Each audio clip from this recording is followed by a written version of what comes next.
हाँ तो क्या बोल रहा हूँ, बचपन में तुमने जब एडिशन पढ़ा होगा, गुरुजी ने तुम्हें पढ़ाया होगा, तो कैसे किया होगा एडिशन? क्या डायरेक्ट ऐसे ही मने मन कर लिया था? क्या स्टार्टिंग में ऐसे ऐसे करके किया होगा ना, ऐसे ऐसे करके? याद है क्या? हाँ सर। सोचो, दिमाग हाँ पे जोर सर। डालो, जोर डालो। तो इस तरह से तुमने किया होगा, पर अब क्या ऐसे ऐसे ही करते हो क्या? उसी तरह बच्चे इस तरह का पहली बार जब अपन करेंगे ना, पहली बार जब क्वेश्चन करेंगे किसी नए टाइप का, तो बड़े आराम आराम से एक एक स्टेप को करते हुए करेंगे, ठीक? 4-5 क्वेश्चन कर लोगे ना, तो एक ही डायग्राम में सबके सब आ जाएगा, उसी से तुम रिजल्टेंट बता दोगे। क्लियर? चूंकि तुम पहली बार कर रहे हो, तो इसलिए तुम्हें क्या करना पड़ेगा, आराम आराम से करना पड़ेगा, ठीक? तो अपने को समझ में आया क्या? ये माइनस एच जो ऐड किया गया, वो किस में किया गया है? ए प्लस एफ में। ए प्लस एफ एक वेक्टर बताएगा या दो वेक्टर, तो ये एक तरह से दोनों का रिजल्टेंट जो होगा उसको बोलेंगे ए प्लस एफ वेक्टर। ए को ए, एफ को एफ, इस दोनों का जो रिजल्टेंट आएगा उसको बोलेंगे, ये तीसरा वेक्टर हमें बताएगा ए प्लस एफ। तो इस एक्सप्रेशन में देखो कि ए प्लस एफ माइनस एच जो लिखा है, ये माइनस एच किसके साथ ऐड होगा, ए के साथ या एफ के साथ या दोनों के रिजल्टेंट के साथ? तो दोनों के रिजल्टेंट। और इस दोनों का रिजल्टेंट तो ड्रॉ करना हमें पहले से ही आता है कि नहीं? ये हो गया ए, ये हो गया एफ, और इस दोनों का रिजल्टेंट ये पैरेललोग्राम लॉ से, जो कि हम पहले ही इस सब चीज का प्रैक्टिस कर चुके हैं। जिसने नहीं किया होगा अब उसको थोड़ा थोड़ा प्रॉब्लम हो रहा होगा, इसीलिए हम ज्यादा से ज्यादा क्वेश्चन क्या कराते हैं, प्रैक्टिस कराते हैं, ताकि जब अगला चैप्टर अगला टॉपिक हम पढ़ाएं तो पुराने वाले में तुम्हारा दिमाग ऐसे ऐसे ना करे। समझ में आया क्या? एकदम ओरली हो जाना चाहिए। तो वो आ गया ए प्लस एफ। अब इसमें किसको ऐड करेंगे, एच को या माइनस एच को? तो माइनस एच को। तो देखो प्लस एच ये हुआ, तो माइनस एच क्या हो जाएगा, माइनस एच का उल्टा हो जाएगा। क्लियर? अब हम क्या किए, उस डायग्राम को थोड़ा अलग से कर रहे हैं ना, ए प्लस एफ वेक्टर को पैरेलल शिफ्ट करके यहाँ ले आए इधर, ठीक? उसके बाद हम क्या किए, माइनस एच वेक्टर को ड्रॉ किए, देखो ये ए प्लस एफ और minus H tail to tail में ड्रॉ किए, और पैरेललोग्राम बना के हम इसके रिजल्टेंट को ड्रॉ करेंगे, है ना? तो रिजल्टेंट पैरेललोग्राम बनाए, टेल टू टेल से पास होने वाला वेक्टर हमें क्या दे देगा, रिजल्टेंट। ये रुखसाना कौन है, ये ब्लैक कलर का जो होगा वो क्या होगा, रिजल्टेंट अपने को दे देगा। तो रिजल्टेंट किसका, इस दो रेड कलर के वेक्टर का। दो रेड कलर का वेक्टर कौन सा है, तो पहला है ए प्लस एफ, ए प्लस, और दूसरा माइनस एच। मेरे ख्याल से समझ में आ गया होगा, आगे बढ़ते हैं। सर रिजल्टेंट प्लस आ गया और माइनस आ गया। क्या प्लस आ गया, माइनस आ गया? रिजल्टेंट। रिजल्टेंट तो रिजल्टेंट आया है, रिजल्टेंट क्या, रिजल्टेंट बराबर ए प्लस एफ माइनस एच, ये आ गया। और वो वेक्टर कैसा, तो इधर की तरफ। अब इसको देख के तुम सोच सकते हो मैग्नीट्यूड कितना है, बहुत छोटा है कि नहीं? डायरेक्शन किधर है, नॉर्थ ईस्ट में कहीं लाई कर रहा है कि नहीं? North east. सर मैंने ए प्लस ए माइनस एफ वेक्टर का सब्ट्रैक्शन किया था। अच्छा हाँ, वो मैंने एक एग्जांपल बताया, मैंने एक एग्जांपल बताया कि इस तरह से अगले टाइप के हम क्वेश्चन को करेंगे। समझ में आया क्या? अब मान लो कि मैं 2 प्लस 3 माइनस 1 ये बता दिया था, क्या तुम 4 प्लस 6 माइनस 3 नहीं बता पाओगे क्या? बता दोगे क्या? हाँ सर। मैंने तरीका बताया इस तरह से। चलो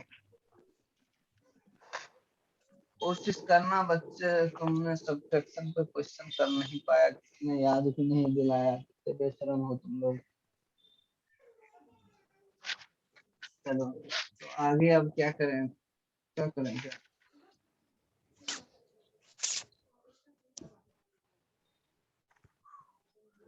आगे बढ़े, सब्ट्रैक्शन पे ही करें?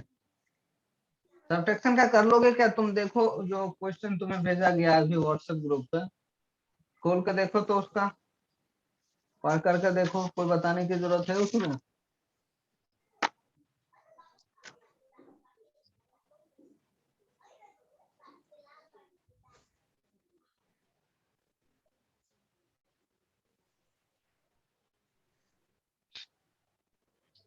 किसी ने याद क्यों नहीं दिलाया सर, आंसर भेज दिए, क्वेश्चन नहीं भेज। सर 6 और 7 कर दीजिए। 6 और 7 अच्छा लास्ट में है इसीलिए ये होगा भारी, क्या कहते हो, ऐसा दिमाग में चल रहा है क्या? चलो 6 और 7 की बात करते हैं। 6 और 7। सर क्वेश्चन के साथ सॉल्यूशन भी दिया है। हाँ वो एक दो एग्जांपल में जस्ट दिया हुआ है, हर जगह नहीं दिया हुआ है। 6 और 7 मैं 7 नंबर का बता रहा हूँ, ठीक। देखना बच्चे क्या दिया हुआ है, कि मैं तो वैसे चाहता था कि तुम सब खुद से करो, बट देखना नया है या वैसा ही है, तुम्हारा दिमाग क्या काम करता है।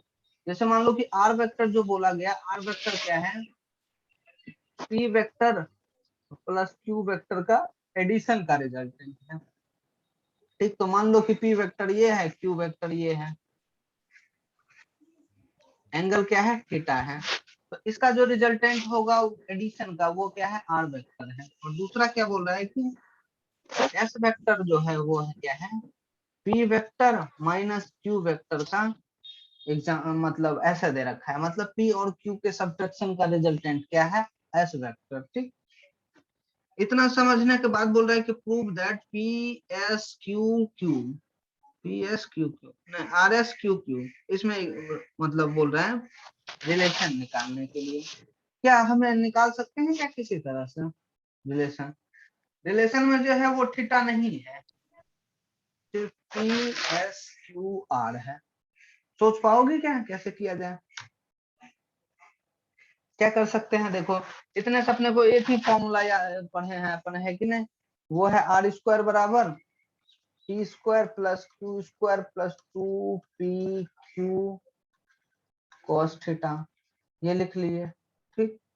इसका भी लिख लेते हैं, शायद वहां से कुछ हिंट मिल जाए।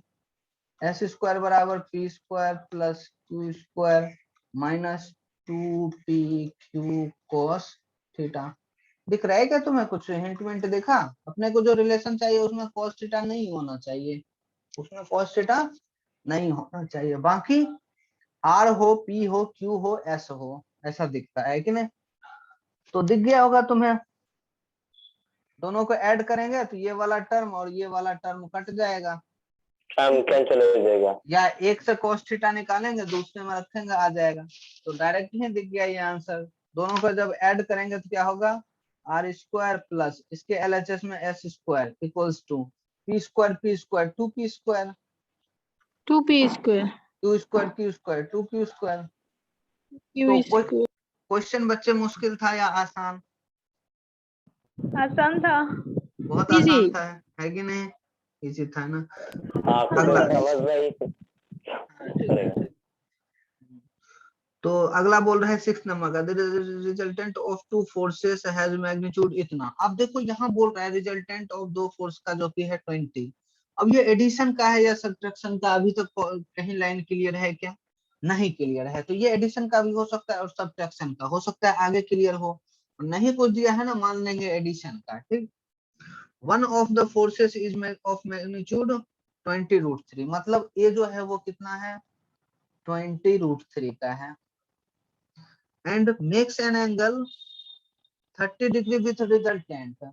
अच्छा अब देखो यहाँ सब्ट्रैक्शन का कहीं बात नहीं हुआ है, तो इसको हम क्या मान लेंगे कि ये क्या है, एडिशन का ही रिजल्टेंट है। तो बोल रहा है आर वेक्टर जो है एंगल बना रहा है theta between R vector and A vector, R vector and क्या, makes angle 30 degree with resultant. बोल रहा है कि ए वेक्टर जो है ना, ये ए वेक्टर, ए का मैग्नीट्यूड ये हुआ, ए फैक्टर जो बना रहा है जिसका मैग्नीट्यूड 20√3 दे रखा है, वो 30 डिग्री बना रहा है इससे, आर वेक्टर से, मतलब ये अल्फा है या बीटा है? चैट में क्या लिख रहे हो बच्चे? अल्फा है सर, sir alpha का सेटिंग चल रही है। शमीउल, ये तुम्हारे लिए बच्चे लास्ट बार है कि तुम क्लास में एसएमएस में लिख रहे हो या बोल रहे हो, ओके। इसके बाद मुझे कोई भी दिखोगे ना ये एसएमएस में चैट करते या बात करते, मैं उसे ग्रुप क्लास से निकाल दूंगा। ऑफलाइन के लिए भी यही है। तुम सबका चैट पे ध्यान है क्या? एक कुछ बोल रहा है, क्या बोल रहा है, उसके बाद दूसरे हंसने वाला इमोजी। No sir. ये क्या नहीं चुटकुला सर। मारने के लिए आए हो क्या? Sir very attentive. किसी ने मुझे ट्रोल किया, वही बोल रहे हैं सर। सर इन लोगों को सॉरी, आप क्लास स्टार्ट करिए। हाँ सर। चलो, हाँ यहाँ मैं सर, क्वेश्चन समझा रहा हूँ, उसे समझा मतलब समझ।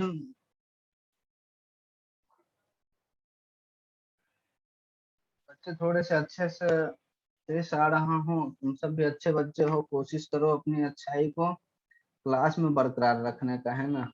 जो नाटक करना है क्लास के इंशाल्लाह। बाहर कर दिया करो। चलो आगे बढ़ते हैं बच्चे। R vector and A vector के बीच का एंगल जो दिया हुआ है वो क्या दिया हुआ है? 30 डिग्री। तो बताओ ये थीटा है या अल्फा है या बीटा है? Alpha. Alpha equals to 30 degree. ठीक। Then the other force must be, मतलब क्या पूछ रहा है कि बी का मैग्नीट्यूड जो होगा वो कितना होगा। ठीक। तो अब सोचो बच्चे, तुम्हें आर 20 क्या दे रखा है? 20 ए दे रखा है या बी दे रखा है या आर दे रखा है? ए 20 आर, 20√3 ए दे रखा है। ए जो है वो क्या है? One of the forces of is of magnitude 20√3, मतलब एक फोर्स का मैग्नीट्यूड है 20√3।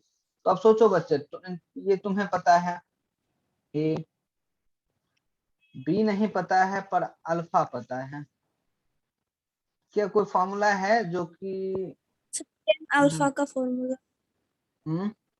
इस केस में सोचो कैसा निकलेगा। सर जैसे 10 अल्फा का फॉर्मूला से। बहुत बढ़िया, 10 अल्फा इक्वल्स टू तुम लिखोगे B sine theta upon A plus B cos theta.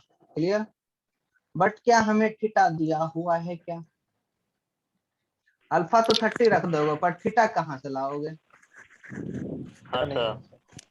देखो, अब इसमें वैल्यू रखोगे ना तो इस फॉर्मूले में आर कहीं काम नहीं आया, जबकि आर का भी वैल्यू दिया हुआ है। आर का वैल्यू दिया है क्या? हाँ 20। सर। यस दिया है। सर। तो ये तो Yes, अभी sir, तक 20. काम नहीं आया, ये तो अभी तक काम नहीं आया इसमें, है ना। तो इसका मतलब ये जो यूज होगा कब? तो एक बार ये फॉर्मूला लगाने से आर स्क्वायर बराबर A square plus B square plus 2ab cos theta, है ना।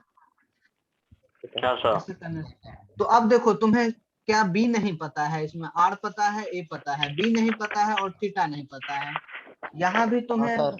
बी नहीं पता है और थीटा भी नहीं पता है, तो दो इक्वेशन बन जाएगा यहाँ, दो इक्वेशन बन हाँ जाएगा सर। और दो हाँ अननोन रह सर। जाएगा, दो अननोन बी एंड थीटा रह जाएगा, दो इक्वेशन दो अननोन। क्लियर क्या? तो क्या इसे सॉल्व किया जा सकता है क्या? दो इक्वेशन दो अननोन। फिजिक्स कहाँ तक? तो ये इक्वेशन बना लेने तक ही फिजिक्स है, उसके बाद क्या है? मैथ्स। समझ में आया क्या?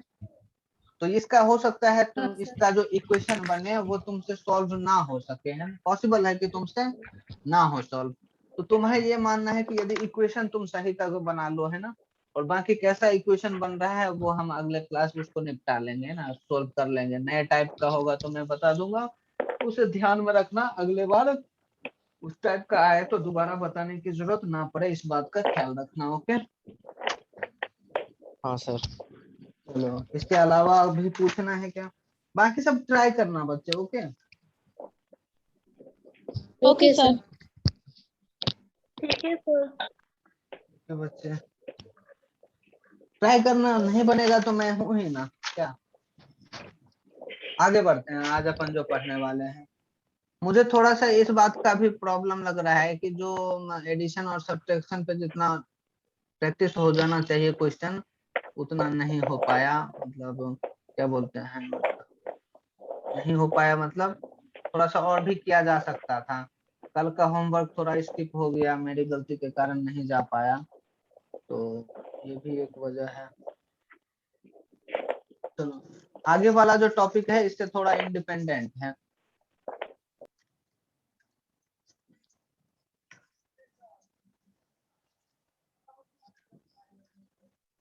चलो अगला बच्चे जो है यूनिट वेक्टर है और इससे रिलेटेड बहुत सारी चीजें हैं। ठीक, यूनिट वेक्टर क्या होता है ये पढ़ेंगे, है ना। एक्स वाई जेड एक्सिस के अलावा यूनिट वेक्टर स्टैंडर्ड होता है, वो सब पढ़ेंगे। फिर रिजोल्यूशन ऑफ वेक्टर नाम का एक चीज होता है, ये सब चीजें पढ़ेंगे। तुम्हें इसमें से एक भी नहीं पता होगा।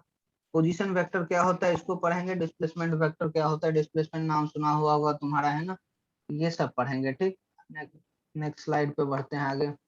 चलो, यूनिट वेक्टर नाम से बच्चे क्या लग रहा है? यूनिट वेक्टर मतलब जिसका मैग्नीट्यूड कितना होगा? 1 वन होगा। और ये बिल्कुल बिल्कुल वही है। ठीक, तो क्या बोलेंगे? Vector having magnitude 1। ठीक, 1 लिख लोगे क्या? Vector have magnitude 1 unit. Clear, ये हो गया इसका डेफिनेशन। ठीक, तो 1 यूनिट होता है तो इसका क्या पर्पस है, क्या वर्किंग है ना? तो it is used to denote, it is used to denote the direction. Direction. बहुत बढ़िया। ये किस काम आता है? सिर्फ और सिर्फ डायरेक्शन को बताने के लिए काम आता है ना, डायरेक्शन को बताने के लिए काम आता है। ठीक, यूनिट वेक्टर का सिंबल, सिंबल क्या होता है बच्चे? जैसे मान लो ए वेक्टर लिख रहे हैं तो वो ऐसे लिखते हैं सिंबल में, है कि नहीं? और यूनिट वेक्टर को हाँ हम सर। लिखते हैं ए कैप। बी वेक्टर के लिए लिखेंगे तो बी, इसके ऊपर ऐसा सिंबल लगाते हैं, इसको बोलते हैं कैप। क्लियर? सी कैप मतलब सी का unit vector. Cap D cap मतलब डी का unit unit vector. Unit unit vector. Vector यदि ए का डायरेक्शन पूछे तो डायरेक्शन पूछे मतलब क्या? ए कैप बता देंगे तो क्या ये बता देगा अपने को क्या डायरेक्शन? ए कैप बता दिए, इसका मतलब क्या बता रहे हैं हम? Direction of A vector. या तो बोलेंगे unit vector of vector A vector, है ना, इसको बोलेंगे unit vector of A vector. या फिर बोलेंगे सीधा डायरेक्शन ऑफ ए वेक्टर, क्योंकि इसका काम ही क्या है? डायरेक्शन बताना, है कि नहीं बच्चे? Direction sir. बताना। तो इतना याद रह जाएगा क्या? जैसे ये लिखा है, इसका क्या मतलब है? Unit vector of A vector. Clear? या फिर बोलेंगे डायरेक्शन ऑफ ए वेक्टर, या कहीं कहीं डायरेक्शन वेक्टर लिखा हो रहा होता है ना, direction vector of A vector. ऐसा ऐसा सुनने को मिलेगा, मतलब तीनों का क्या है? सेम है। क्लियर? यूनिट वेक्टर रिपीट करता हूँ। यूनिट वेक्टर सिंपल है, नाम से ही लग रहा है, जिसका वैल्यू क्या हो, मैग्नीट्यूड क्या हो, 1। तो unit vector, vector having magnitude 1 unit, simple. Clear क्या? तुम्हें तो यहाँ मैं फिर से बताता हूँ, डेफिनेशन जो नोट्स बुक बनाना है ना, वो ऐसा बनाना है कि सिंपल हो, एक बार पढ़ते हैं तुम्हें चीजें रिवाइज हो जाए। तो उसके लिए तुम्हें पर्पस होना चाहिए, तुम्हें वो चीजें आना चाहिए, रिवाइज करने में भी आसान होना चाहिए। उसके लिए तुम जिस लैंग्वेज में कंफर्टेबल हो उस लैंग्वेज में लिखो, एकदम शॉर्ट से शॉर्ट में लिखना है। बोर्ड में जो अपन लिखते हैं वो क्या होता है कि वो लंबा से लंबा करके हमें लिखना होता है कि नहीं? यूनिट वेक्टर में इतना लिख देंगे 4 वर्ड तो हमें मार्क्स ही नहीं मिलेगा, है कि नहीं? उसमें क्या करना होता है, एक बार एक्टिव में लिखना होता है, फिर पैसिव में लिखना होता है, फिर एक एग्जांपल देना होता है, फिर उसी एग्जांपल को एक्सप्लेन करना होता है। तो ये सब 4-5 तरह के नाटक करते हैं तो हमें फुल मार्क्स मिलता है। पर जिस पर्पस के लिए अपन पढ़ाई करते हैं उसमें ये सब करने की जरूरत नहीं है बच्चे। करने की क्या जरूरत है? जिस शब्दों से हमें समझ में आ जाए, शब्द नहीं तो सिंबल से ही समझ में आ जाए, वो चीज यूज करेंगे यहाँ के नोट्स के लिए। समझ में आया क्या? और जो पूछा जाएगा ये मान लो 11th-12th में, तो उसके लिए तुम्हें कहानी बनाना आना चाहिए, नहीं तो उस टाइम आएगा तो हम सब सिखाएंगे तुम्हें वो कहानी बनाना। आया क्या समझ में? जैसे मान लो कि बच्चे तुम्हें चश्मा क्या होता है पता है ना, डेफिनेशन बनाना है तो क्या बनाओगे? बना दोगे, कुछ न कुछ तो बनाओगे ना। आंख में लगाते हैं, जिसको हाँ नहीं सर। दिखता है वो, तो ये सब कहानी बनाने का बाद में चीजें कर लेंगे तैयारी। ओके, कैसे बनाते हैं नहीं बनाते हैं, अभी अपना काम है चीजों को समझना और उसको रिवाइज करने के लिए नोट्स की जरूरत है तो नोट्स बनाए रखना। ठीक है? तो इस तरह से हम करते हैं। यूनिट वेक्टर का काम क्या होता है, क्या वर्किंग होता है? It is used to denote direction, direction बताने के लिए इसका उपयोग होता है। ठीक, यूनिट वेक्टर का सिंबल क्या होता है? तो ए वेक्टर लगाते थे तो यहाँ एक कैप लगाएंगे, बी वेक्टर को लगाते थे तो बी कैप मतलब बी का यूनिट वेक्टर है, सी कैप मतलब सी का ये यूनिट वेक्टर है, डी कैप मतलब डी का ये यूनिट